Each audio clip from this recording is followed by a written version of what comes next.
Hi, Carrie. How are you doing today? Well, how you doing? I'm doing good. I'm so excited to chat with you about No Time to Die. I really enjoyed the film so much. I felt like it was so good. And my first question is, how do you think No Time to Die subverts the norm when it comes to a traditional Bond film? And did you initially set out for it to be distinctly different, or do you think that just came with the territory of putting your own spin on it? I think it's probably a mixture of the time since the last Bond, the nature of, writing a story that ultimately has a bit of your DNA in it and how that changes things. The amazing thing about Bond films is that they do, reflect the times they're made in and therefore have changed a lot, since the last 60 years. I don't know if I set out to do anything on a purposeful level different from before. I just knew it would be different by the nature of being a new chapter.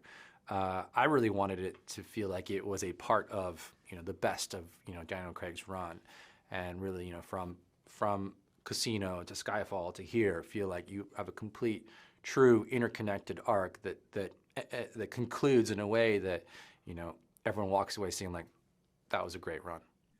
And as a filmmaker, how does it feel to have this film come out now after so many delays? No Time to Die was kind of like the temperature check for the industry. Like, when this film comes out, we're getting close to normal or whatever a Yeah. new normal may look like. So how does it feel to finally have this film be seen by the world after, probably over a year ago it should have been out then?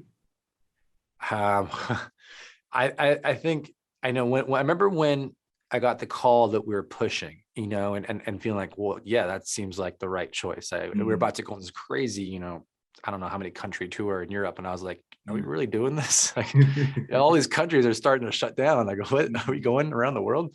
As much as I love the tour, the flip side of that is we don't get the tour right now, Mm, which is sad. But uh, I think that the pushes that happened with each successive one, you're like, oh man, pushing again. But I guess it's the right choice. It's the right choice. We got to do that, mm, not only for like the safety of everyone involved, but also just for the to give the film its best shot at being seen.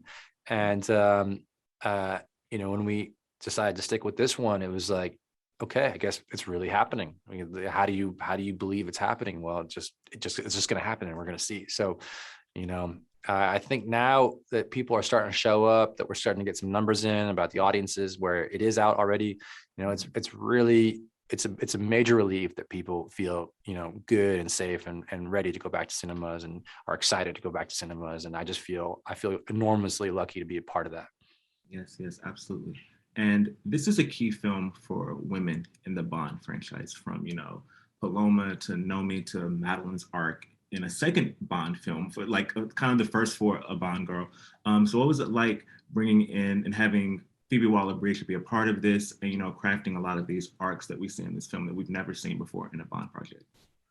I mean, it was, Barbara Broccoli, who's, her and Michael G. Wilson have been shepherding these films for many years now.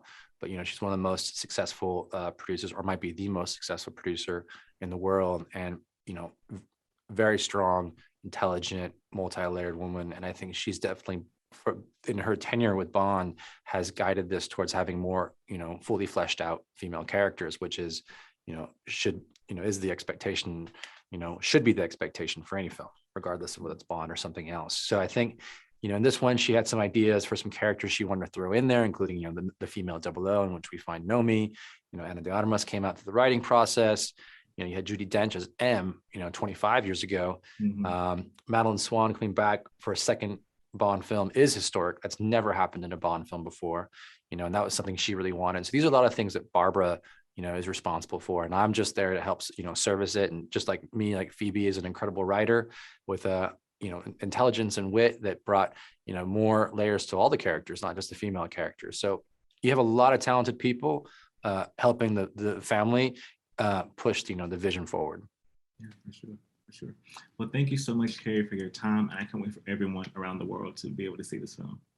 All right. Thank you very much. Thank you. Have a good one.